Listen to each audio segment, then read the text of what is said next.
아멘. 1월 7일 수요일입니다. 오늘은 사무엘상 3장 1절부터 마지막 21절까지 말씀입니다. 다시 들리는 하나님의 말씀이라는 제목입니다. 다시 들리는 하나님의 말씀. 오늘 본문도 매우 익숙한 내용이죠. 어린 사무엘이 여호와의 전에 있다가 하나님의 음성을 들었다는 얘기입니다. 엘리는 듣지 못했는데 어린 사무엘은 들었다는 것이죠. 요 내용은 자칫하면은 한 소년의 어떤 신앙 체험, 하나님이 이 사무엘을 만나 주시는 어떤 신앙 체험으로만 이해하기 쉬운데, 이것은 어린 소년의 신앙 체험 이야기가 아닙니다. 왕이 없어서 자기 소견에 옳은 대로 살던 그 사사시대의 그 암울한 현실을 이야기하는 거예요. 그 사사시대의 그 끝자락에 하나님께서 언약 공동체를 말씀으로 다시 회복시키는 바로 그런 내용을 이제 시작하는 거죠. 그러니까 하나님을 왕으로 섬기지 않고 왕이 없어서 자기 소견에 옳은 대로 그렇게 타락된 삶을 살았던 그 이스라엘 백성들을 하나님이 어떻게 하나님의 말씀으로 다시 회복시켜 가실 것이라는 놀라운 예표를 해주고 있는 말씀이에요. 그래서 오늘날 한국교회가 겪는 이 현실을 생각해 볼 때 이 말씀은 아주 한국교회에 정말 뼈를 때리는 그런 말씀으로 들어야 하는 겁니다. 오늘날 한국교회는 설교가 얼마나 넘쳐납니까? 설교도 넘쳐나고 정말 말씀이 많이 그렇게 선포되는데, 이상하게도 여호와의 말씀이 희귀한 시대를 지금 우리는 살아가고 있는 거예요. 하나님의 말씀이 희귀한 시대는 곧 하나님의 말씀으로 하나님의 사람들이 회복되고 치유되고 하나님께로 돌아오는 이런 일들이 약해져 간다는 것을 의미해요. 그러니까 우리 한국교회도 오늘날 보세요. 설교는 얼마나 넘쳐납니까? 그리고 또 교회의 그 수많은 행사와 그런 또 잔치들은 또 얼마나 많이 있습니까? 그런데 그 모든 것이 다 살아계신 하나님의 말씀이 선포되는 것이 아닌 그냥 인간의 감정만 부추기는 그런 것으로 다 끝나고 만다는 거예요. 이것이 오늘날 하나님의 말씀이 희귀한 시대라 이렇게 말할 수가 있어요. 본문은 이렇게 시작합니다. 아이 사무엘이 엘리 앞에서 여호와를 섬길 때에는 여호와의 말씀이 희귀하여 이상이 흔히 보이지 않았더라. 이 여호와의 말씀이 희귀하다는 것은 지금 이스라엘 백성들이 어디 가운데 있다? 죄악 가운데 깊이 들어가 있다는 거예요. 그래서 이스라엘 백성들이 죄악 가운데 있기 때문에 하나님이 그들에게 말씀하지 않으셔서 그들이 말씀의 기갈을 겪고 있는 바로 그런 상태인 것이죠. 하나님의 말씀이 없다는 것은 곧 저주를 의미해요. 하나님의 말씀이 희귀하다는 것은 곧 심판을 의미합니다. 하나님의 말씀이 임하지 않는다 하는 것은 곧 그것을 내버려뒀다는 것이죠. 그냥 내버려둔 거예요. 자기 마음대로 행하도록 말이죠. 그래서 죄가 관영해지도록 그렇게 놨다는 것이죠. 이게 이제 아모스 8장 1절에서 하나님의 말씀이 임하지 않음으로 말미암아 이스라엘 백성들이 굶주리는 상태를 겪는데, 양식이 없어서 줄이고 물이 없어서 목마른 것이 기갈하는 것이 아니라 하나님의 말씀이 없어서 그들이 기갈함이라 이렇게 말해요. 그러니까 지금 이스라엘 백성들의 그 삶의 중심에 있는 이 실로에서 지금 말씀이 희귀한 시대가 되었다는 것은 이스라엘 백성들 삶의 중심에 지금 하나님의 말씀이 없는 시대가 되었다. 이것을 의미하는 겁니다. 자, 바로 이게 지금 사사시대라는 거예요. 사사시대는 다른 시대가 아니고 하나님의 말씀이 없어서 이스라엘 백성들이 자기 욕망과 욕심을 채우는 그런 죄악 가운데 거하는 시대. 바로 이게 사사시대. 그 사사시대를 한 문장으로 뭐라고 압축을 했습니까?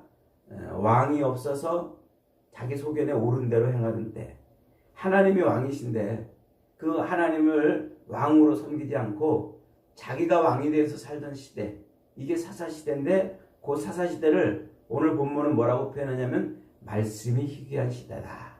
하나님의 말씀이 그쳐있는 시대다. 이렇게 이제 말하고 있는 거예요.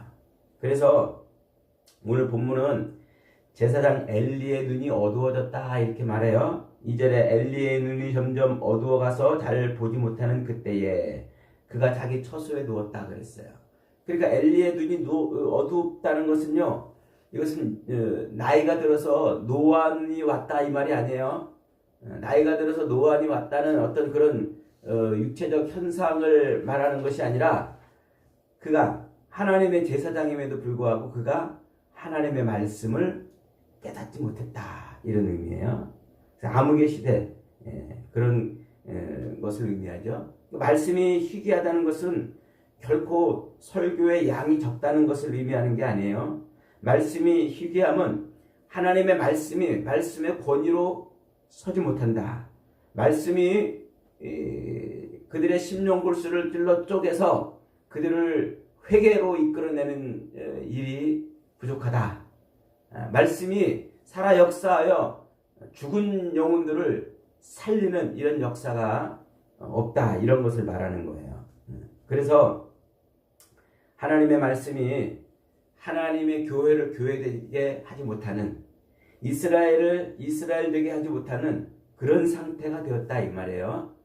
신명기에서 이스라엘 백성들이 귀가 따갑게 들었던 말씀이 뭡니까? 너희는 이 말씀을 이마에 붙이고 손목에 맺고 기호를 삼아서 또 문설주에 붙이고 또 길에 앉았을 때인지 일어날 때인지 이 말씀을 부지런히 읽고 강론하고 가르칠 것이라 그랬잖아요. 그래서 하나님이 선포하신 그 말씀을 따르면 복이 임하고 말씀을 거역하면 저주가 임한다는 이 귀가 따갑게 듣던 그 신명기 말씀, 그 말씀대로 이스라엘이 뭐했다? 살지 못했다는 것을 의미해요. 그러니까 그들에게 있어서 말씀은 아무런 삶의 영향력을 끼치는 것이 아니었던 거예요. 오늘날 수많은 설교들이 강단에서 외쳐지지만 그 설교가 정말 가슴을 찌르고 사람들의 폐부를 찌르고 하나님 앞에 두렵고 떨림으로 서게 하는 그런 말씀이 아니다라는 거예요. 그래서 많은 사람들이 오늘 설교를 하는데, 제가 예전에 큰 교회에서 무슨 세미나를 하는데 거기 갔던 적이 있었어요. 그랬더니 그 교회 목사님이 그런 말씀을 하시더라고요. 설교를 할 때 죄를 지적하고 설교를 할 때 정말 그들의 심령을 막 찌르는 그런 설교를 하면 안 된다는 거예요. 설교할 때 그들을 위로하고 그들을 잘했다 그러고 칭찬해주고 잘 될 것이라고 그러고 이렇게 얘기를 해줘야 된다는 거예요. 자꾸 죄를 지적하면요, 교인들이 교회 안 온다는 거예요. 부담스러워가지고. 제가 그 말을 듣고 깜짝 놀랐어요. 그 설교가 아닙니다. 그것은 하나님의 말씀이 선포될 때 그 말씀은 우리의 심령 골수를 찔러 쪼개서 하나님 앞에 두렵고 떨림으로 서게 하는 거예요. 그런데 그렇게 사람들 듣기 좋은 말만 하면 그게 어디 설교이겠습니까? 말씀이 사라진 대표적인 현상 중에 하나죠.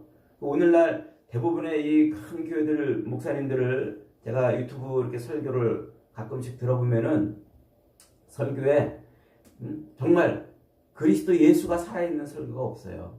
대부분 다 주제 하나 잡아서 사랑이면 사랑, 혹은 권면이면 권면, 혹은 순종이면 순종, 이런 주제 하나 잡아가지고 세상 얘기로 이 주제를 설명해요.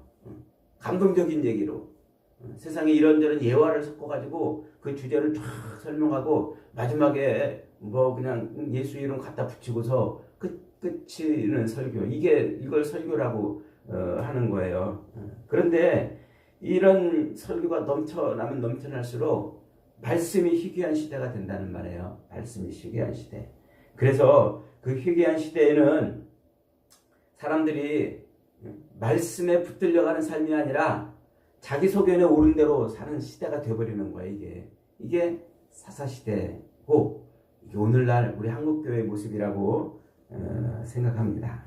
그런 절망 속에 있는 이스라엘 백성들에게 하나님은 이렇게 말씀하십니다. 3절에 하나님의 등불은 아직 꺼지지 아니하였으며 사무엘은 하나님의 궤에 있는 여호와의 전안에 누웠더라.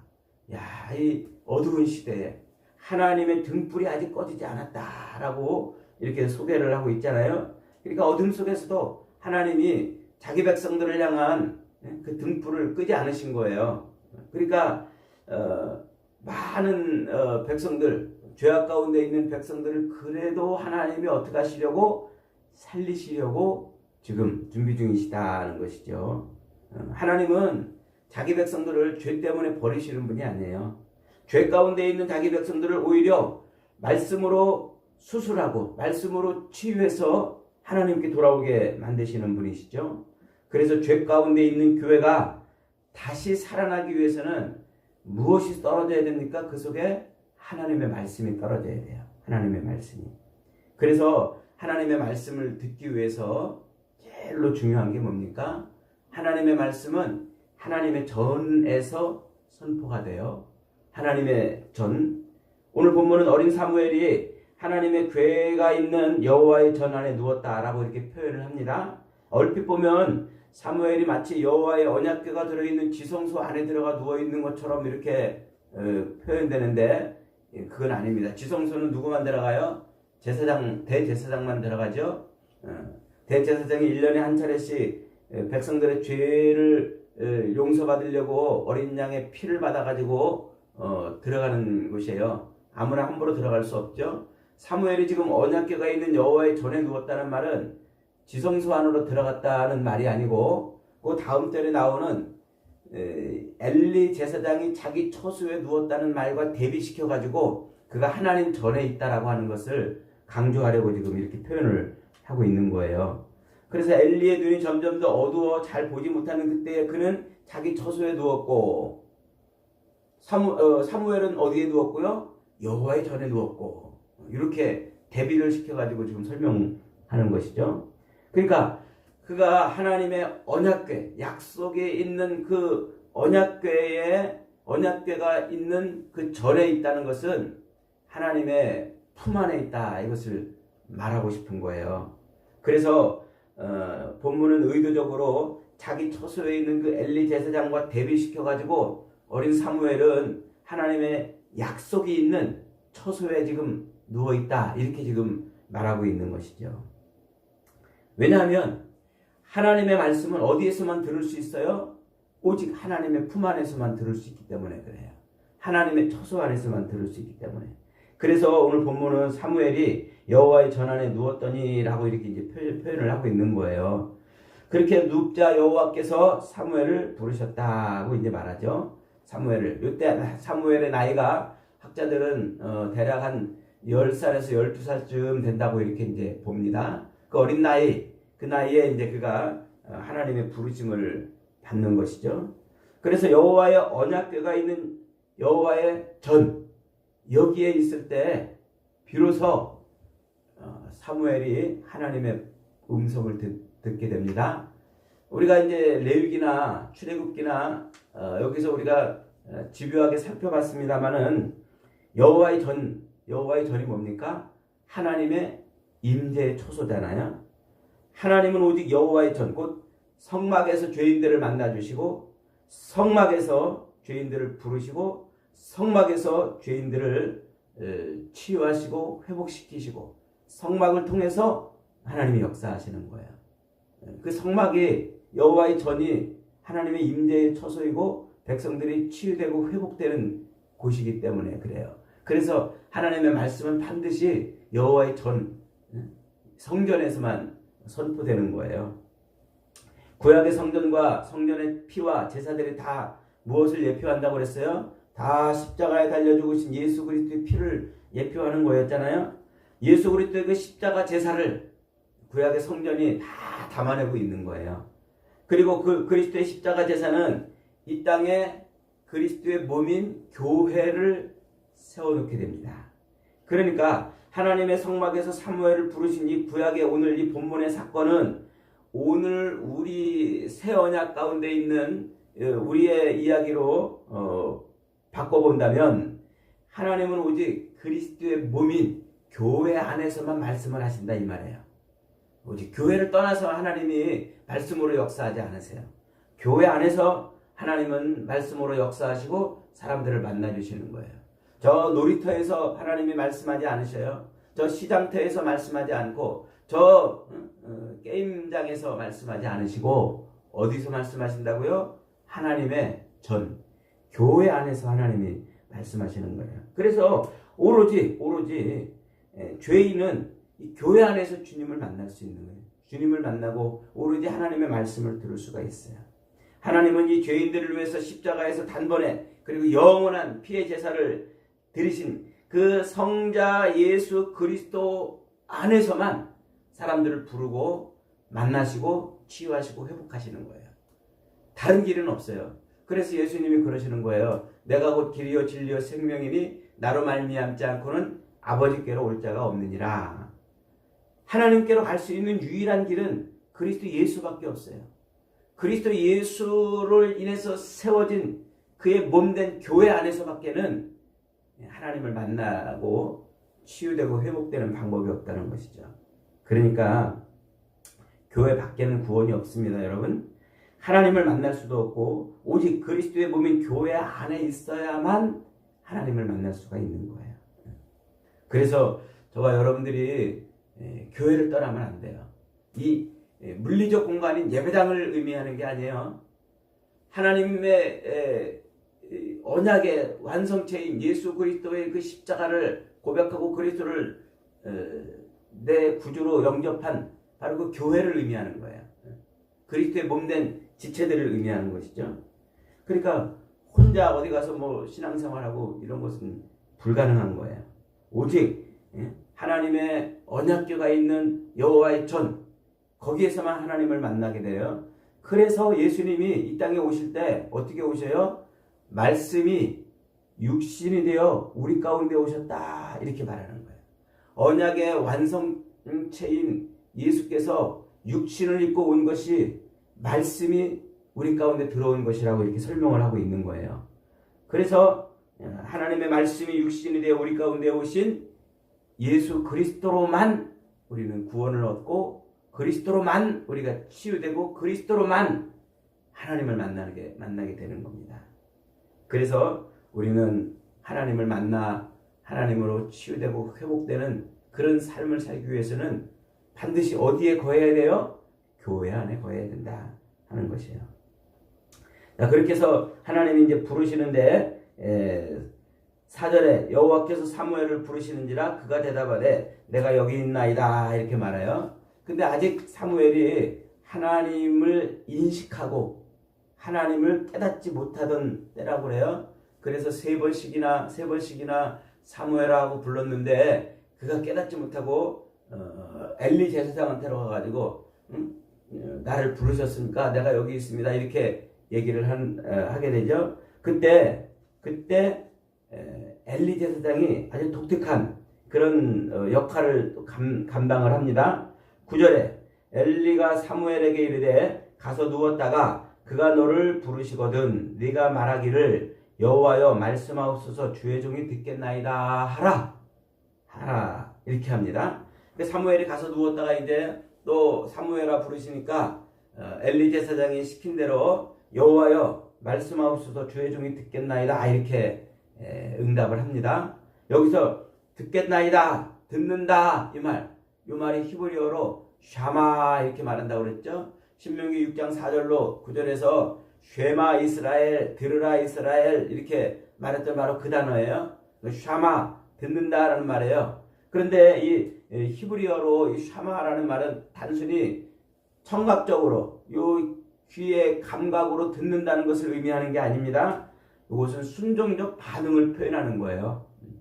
들으라 할 때 그 듣는다는 말은 반드시 이 청각의 울림을 의미하는 게 아니라 순종을 우리 안에 있는 그 말을 들음으로 인해서 순종을 행하는 바로 그 상태를 샤마라고 이렇게 이제 말을 하는 거예요.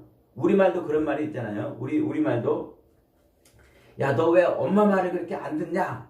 이 말이 무슨 말이에요? 응? 엄마 말을 그렇게 안 듣냐? 이 말이 귀로 안 들었다는 게 아니라 엄마가 시키는 대로 안 했다는 것을 의미하는 거죠. 제발 좀 말 좀 들어라. 제발 내 말 좀 들어라. 이 말이 뭐예요? 귀를 열어 들으라는 말이 아니고 내 말을 듣고 행동으로 옮겨라. 바로 이런 말 아니겠습니까? 바로 이게 지금 그 말이에요. 그러니까 샤마라는 말은 단순히 그냥 듣는 것으로 청취하는 것으로 끝나는 말이 아니라 청취를 통해서 우리의 반응을 끌어내는 바로 그런 말인 것이죠. 그래서 사무엘은 들을 귀가 열려 순종할 마음을 가지고 있다고 그렇게 지금 표현하고 있는 거예요. 오늘날 한국교회의 비극이 바로 여기에 있어요. 하나님의 말씀을 듣지 않는 것이죠. 아니, 하나님의 말씀을 청각적 신호로는 듣되 내 안에 있는 순종으로 끌어내지 못하는 그런 삶을 살아가고 있어요. 왜 그럴까요? 하나님의 말씀을 단순히 청각적 신호로만 이해하기 때문에 그래요. 청각적 소리로만 이해하기 때문에. 말씀은 청각적 음성이 아닙니다. 말씀은 하나님의 현현입니다. 잊어버리지 마세요. 하나님의 말씀은 하나님의 현현, 하나님의 나타나심이라는 거예요. 하나님은 자신을 어떻게 나타내셔요? 말씀으로 나타내시는 거예요. 그래서 태초에 하나님이 말씀으로 천지를 창조하시잖아요. 그리고 말씀이 육신이 되어 우리 가운데 오시잖아요. 히브리서 1장은 이것을 정확하게 우리에게 이렇게 설명해줘요. 옛적의 선지자들을 통하여 여러 부분과 여러 모양으로 우리 조상들에게 말씀하신 하나님이 이 마지막 날에는 아들을 통하여 우리에게 말씀하셨으니 그 아들은 만유의 상속자로 세우시고 또 그로 말미암아 세계를 지었다 이렇게 말하잖아요. 그러니까 하나님의 말씀은 청각적 이 고막을 때리는 소리의 진동이 아닌 하나님의 현현 자체란 말이에요. 하나님의 능력의 나타남이고 하나님의 임재의 표현이란 말이에요. 그래서 요한복음 1장 1절 그리고 14절 분명하게 말씀하잖아요. 태초에 말씀이 계시니라. 그 말씀이 하나님과 함께 계셨고 말씀이 육신이 되어 우리 가운데 오셨다 이렇게 말하잖아요. 그러니까 교회는 이 고막을 때리는 청각적 신호를 듣고 사는 사람이 아니고 말씀이 육신이 되어 우리 가운데 오신 예수 그리스도에게 붙들려 사는 그런 공동체가 바로 교회인 겁니다. 그런데 안타깝게도 한국교회는 오늘날 고막을 때리는 청각적 신호로만 이 성경 말씀을 자꾸 이해한단 말이에요. 그러니까 말씀을 자꾸 감동시키려고 사람들에게 재미있는 말씀, 재미있고 또 감동적인 예화를 많이 쓰려고 그러는 거예요. 그러니까 거기에 뭐가 없어요? 하나님의 임재가 없어지는 거예요. 하나님의 임재가. 하나님의 말씀은 예수 그리스도의 현현이 되어야 합니다. 예수 그리스도의 현현. 그것이 바로 하나님께서 말씀하신다는 의미인 거예요. 그래서 하나님께서 이 땅에 임하실 때 예수 그리스도로 임하신 그 말씀의 완성체인 예수 그리스도를 통해서 우리를 회복시키시고 그러는 겁니다. 여러분, 우리를 이 땅에서 부르신 하나님은요, 그저 우리의 고막을 울리는 그런 음성으로 우리를 끌고 가시는 분이 아니고 이 땅에 말씀이 육신이 되어 나타나신 예수 그리스도를 통해서 우리를 끌고 가시는 분이에요. 그래서 우리가 말씀이 육신이 되어 우리 가운데 오신 그 예수 그리스도를 못 만나면 말짱꽝이에요. 아무것도 안 해요. 우리가 설교를 아무리 성경을 달달달달 외우고 설교를 아무리 들으면 뭐합니까? 여기에서 누구를 만나지 못하면 그리스도 예수를 만나지 못하면 아무것도 아니란 말이에요. 예수님이 그렇게 말씀하시잖아요. 너희가 성경에서 영생을 얻는 줄 알고 성경을 상고하거니와 이 성경은 곧 누구에 대하여 증거하는 것이라 내게 대하여 증거하는 것이라 이렇게 말씀하고 있지 않습니까? 그러니까 오직 하나님의 말씀이신 육신에 되어 우리 가운데 오신 예수 그리스도를 우리가 만나는 것, 그게 말씀을 듣는 거예요. 그 그리스도를 통해서 우리가 변화되는 것, 그것이 말씀으로 우리가 변화되는 것입니다. 그래서 믿음은 들음에서 나고 들음은 그리스도의 말씀으로 되어진다라고 말하는 로마서의 말씀이 바로 그것을 의미하고 있는 것이죠. 여러분, 설교가 무엇입니까? 설교는 성경을 가르치는 거예요. 성경을 왜 가르칩니까? 곧 말씀이 육신이 되어 우리 가운데 오신 예수 그리스도를 담고 있기 때문에 성경을 가르치는 거예요. 그러면 예수 그리스도가 담겨있는 이 성경을 펼칠 때마다 이 속에서 누구를 만나야 돼요? 예수 그리스도를 만나야 되는 거죠. 그래서 예수 그리스도를 우리가 말씀 속에서 자꾸 만날 때 그때 우리가 치유되고 회복이 되는 거예요. 무슨 감동적인 예화, 누가 간증하면 그 간증 예화로 이런 걸로 이게 설교인 줄을 착각하면 안 돼요. 오늘날 한국교회가 이런 설교가 넘쳐나고 있어요. 넘쳐나고 있어요. 그래서 수많은 설교자들이 무슨 감동적인 예화, 감동적인 이야기 없나 그런 그것만 찾아가지고 그래서 집회들을 보면은 대형 집회들을 보면 전부 간증자들만 있잖아요. 간증자들. 하나님의 말씀은 없어요. 말씀. 예수 그리스도의 그 현현함이 그의 삶 속에서 그리스도 예수를 만나는 그 체험이 없이 무슨 뭐 11조를 했더니 하나님이 복을 주셨더라. 어려운 가운데 있었는데 기도했더니 하나님이 회복시켜 줬더라. 이런 얘기만 잔뜩 있어요. 이런 얘기들은 교회 아니라도 저 나가서 어디 다른 종교를 가지고 있는 사람들도 그런 간증은 한두 개쯤 다 가지고 있어요. 기독교는 말씀의 종교입니다.